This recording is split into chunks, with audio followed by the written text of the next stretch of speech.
ఈరోజు ప్రపంచవ్యాప్తంగా Donald Trump చేసినటువంటి విషయాల గురించి చర్చనీయాంశంగా మారింది. ఇంతకీ డొనాల్డ్ ట్రంప్ చేసినటువంటి విషయాలు ఏంటి?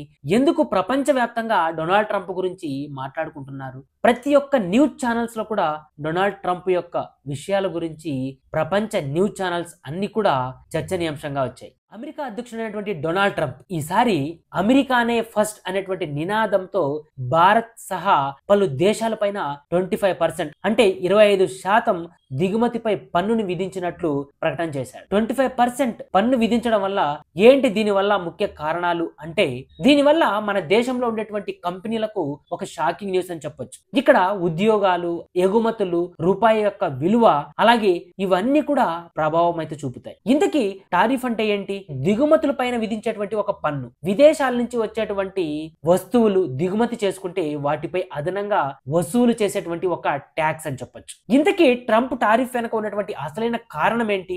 డొనాల్డ్ ట్రంప్ చేసినటువంటి ప్రకటనల వెనక ఉన్నటువంటి విషయాన్ని మనం ఒకసారి గమనిస్తే భారత్, చైనా, మెక్సికో వంటి దేశాల నుంచి వచ్చేటువంటి వస్తువులపై 10 నుంచి 25% టారిఫ్ అయితే వేస్తామని, అవసరమైతే ఇది మరింత పెంచుతామని కూడా అన్నాడు. ఈ పన్నుల వెనక ఉన్నటువంటి ప్రధాన ఉద్దేశం ఏంటి అంటే అమెరికాలో లోకల్ మేడ్ ఉత్పత్తులకు ఎక్కువగా ప్రోత్సాహం ఇవ్వడం, విదేశీ కంపెనీలను గట్టిగా అంటే బయటికి వెళ్ళిపోమని చెప్పడం, డైరెక్ట్ గా కాకుండా ఇండైరెక్ట్ గా.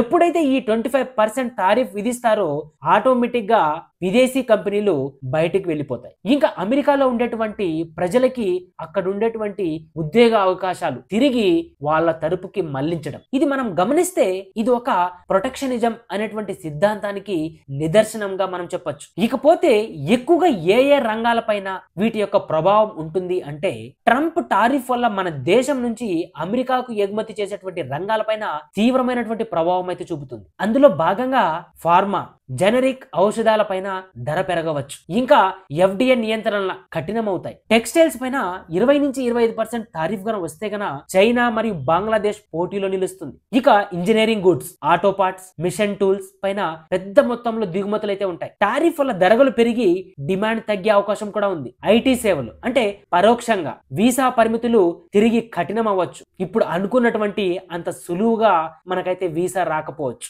ఇంతకీ ట్రంప్ ఇలా ఎందుకు చేస్తున్నాడు అంటే అమెరికా యొక్క ఫస్ట్ పాలసీలో ట్రంప్ ఎప్పటి నుంచో ఒక నినాదాన్ని అయితే చెబుతున్నాడు.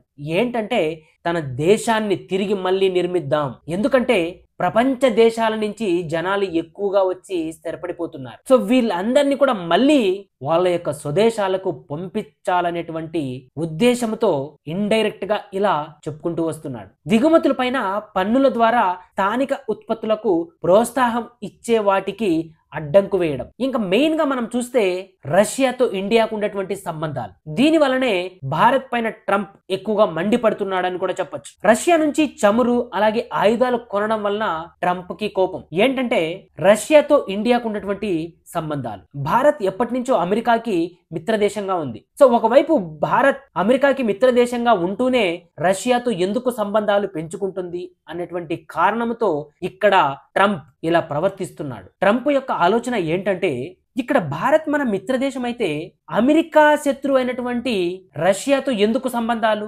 అన్నటువంటి ప్రశ్న కూడా తలెత్తుతోంది. దీనికి కారణంగానే ట్రంప్ ఇలా వ్యవహరిస్తున్నాడు. ఇకపోతే ఎలక్షన్ స్టంట్, ఇది కూడా ఒక కారణం అని చెప్పొచ్చు. ఇది ఒక రాజకీయంగా కూడా అక్కడ ట్రంప్ ఈ విధంగా చేస్తున్నాడు అనేటువంటి ప్రశ్నలు కూడా తలెత్తుతున్నాయి. ఎందుకంటే రాజకీయంగా చైనా మరియు ఇండియా మీద ఇలా వ్యవహరిస్తూ చూపిస్తే అక్కడ ఉన్నటువంటి ప్రజలు అలాగే జాతీయవాదం ట్రంప్ యొక్క ముఖ్య లక్ష్యంగా భావిస్తుంది అన్నటువంటి ప్రశ్నలు కూడా తలెత్తుతున్నాయి. దీనికి కారణంగానే ట్రంప్ ఇలా వ్యవహరిస్తున్నాడు.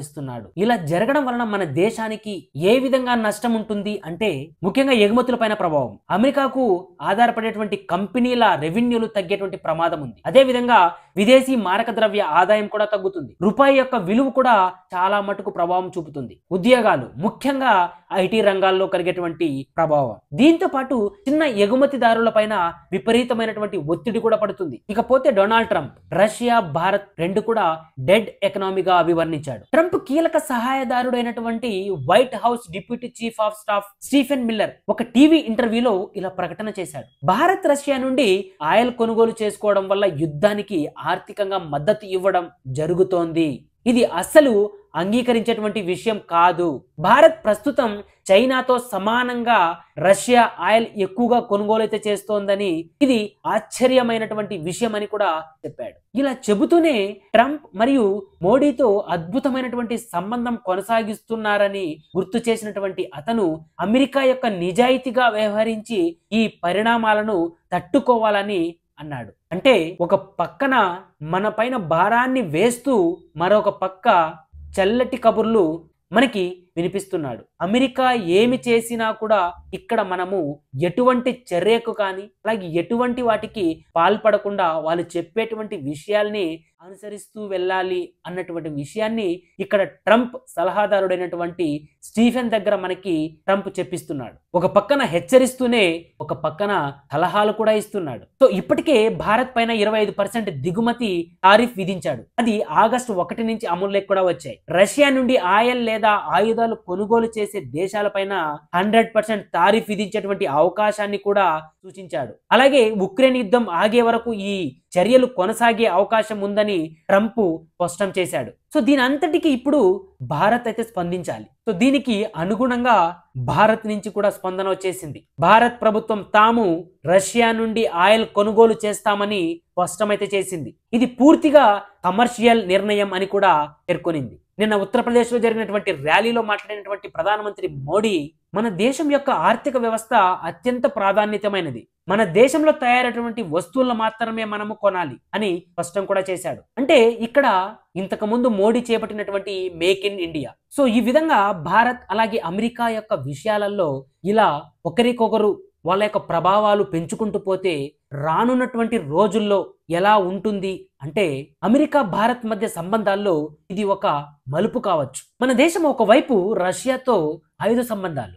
మరోవైపు చూస్తే అమెరికాతో వ్యాపార కూటమి యొక్క సంబంధాలు, ఈ రెండిటి మధ్య సవాలుతో సాగించాల్సినటువంటి పరిస్థితి అయితే మనకు వస్తుంది. ఇలాగే కొనసాగితే రానున్నటువంటి రోజుల్లో భారత్కు వచ్చేటువంటి చమురు బిల్లు $11 బిలియన్ పెరిగేటువంటి ప్రమాదం ఉందా అంటే ఉందని చెప్తున్నారు. 2025 జూలై చివరిలో అమెరికా అధ్యక్షుడైనటువంటి డొనాల్డ్ ట్రంప్ భారత్పై 25% దిగుమతి టారిఫ్ విధించాడు. అంతేకాదు రష్యా చమురు కొనుగోలు చేయడం కొనసాగిస్తే మరింత పెనాల్టీ కూడా ఉండొచ్చునని హెచ్చరించాడు. దీని వలన భారత్కి రష్యా నుండి చమురు కొనుగోలు చేయడాన్ని ఆపాల్సి వస్తే ఇయర్లీ మనకి దిగుమతి ఖర్చు $9 నుంచి $11 బిలియన్ పెరగొచ్చునని నిపుణులైతే అంచనా వేస్తున్నారు. మరియు దీనివల్ల ఇన్ఫ్లేషన్ ప్రేరేపించేటువంటి ప్రమాదం కూడా ఉంది.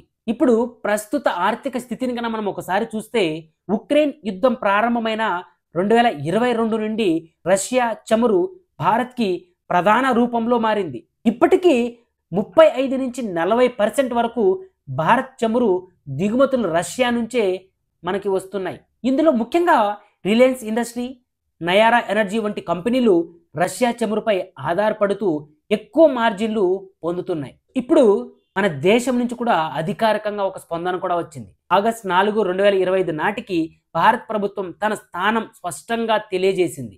జాతీయ శక్తి భద్రత పేరుతో రష్యా చమురు కొనుగోలు కొనసాగిస్తామని తెలిపింది. భారత్ కొనుగోలు చేస్తున్నటువంటి చమురు EU ప్రైస్ క్యాప్ లోనే ఉందని, అది పొలిటికల్ సంచలనం కాకుండా ఆర్థిక ఆవశ్యకత అని కూడా భారత్ ప్రభుత్వం స్పష్టం చేసింది. రాబోయేటువంటి ప్రమాదాలు కన్నా మనం ఒకసారి చూస్తే భారత్ పై ఇప్పుడు US అలాగే EU నుండి ఒత్తిళ్లు ఎక్కువగా పెరిగేటువంటి అవకాశాలు ఉన్నాయి. దీనివల్ల US టార్గెట్ చేసినటువంటి పెనాల్టీలు భారత్ చమురు దిగుమతులు మరియు ఎగుమతులపైన ఎక్కువగా ప్రభావం చూపుతుంది. అంతేకాకుండా EU ప్రకటించినటువంటి కొత్త నిబంధనల ప్రకారం 2026 జనవరి నుండి రష్యా చమురుతో తయారైనటువంటి ఉత్పత్తులను ఎగుమతి చేయడం నిషేధం. ఇకపోతే రష్యా చమురు లేకపోతే భారత్ను మిడిల్ ఈస్ట్ అలాగే వెస్ట్ ఆఫ్రికా, లాటిన్ అమెరికా లేదా US నుండి చమురు దిగుమతికి మొగ్గు చూపాల్సినటువంటి అవసరం కూడా వస్తుంది. ఇది దూర ప్రయాణం ఖర్చు ఎక్కువగా పెరుగుతుంది. అలాగే చమురు యొక్క ధరలు ఎక్కువగా పెరిగేటువంటి అవకాశాలు కూడా ఉన్నాయి. అంతేకాకుండా భారత్కి రష్యా చమురు చాలా కీలకం కూడా కానుంది. ఇది చౌకగా ఉండి ప్రభుత్వానికి, రీఫైనరీలకు లాభంగా అలాగే మార్గదర్శిగా ఉంది. కానీ ట్రంప్ విధించినటువంటి టారిఫ్ల వల్ల రష్యాపై ఒత్తిడి కారణంగా $9 నుంచి $11 బిలియన్ వరకు మనకు అదనంగా ఖర్చు అయ్యేటువంటి ప్రమాదం కూడా ఉంది.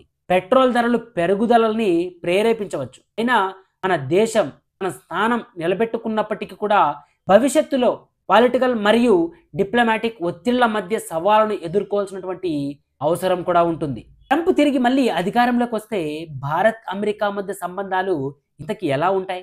ఈ టారిఫ్ యుద్ధం భవిష్యత్తులో మరింత పెద్దదయ్యే అవకాశం కూడా ఉంటుందా? సో వీటన్నిటిని కూడా మనము ఒకసారి గమనించాలి. సో ఇందులో మీ యొక్క అభిప్రాయాన్ని కూడా కామెంట్ రూపంలో తెలియజేయండి. ఇప్పటివరకు మన ఛానల్ని ఎవరైతే సబ్స్క్రైబ్ చేసుకోలేదో ప్లీజ్ సబ్స్క్రైబ్ చేసి పెట్టుకోండి. ఇలాంటి మంచి మంచి విషయాల్ని మీ ముందుకు తీసుకొని వచ్చేదానికోసం ప్రయత్నిస్తూ ఉంటాను.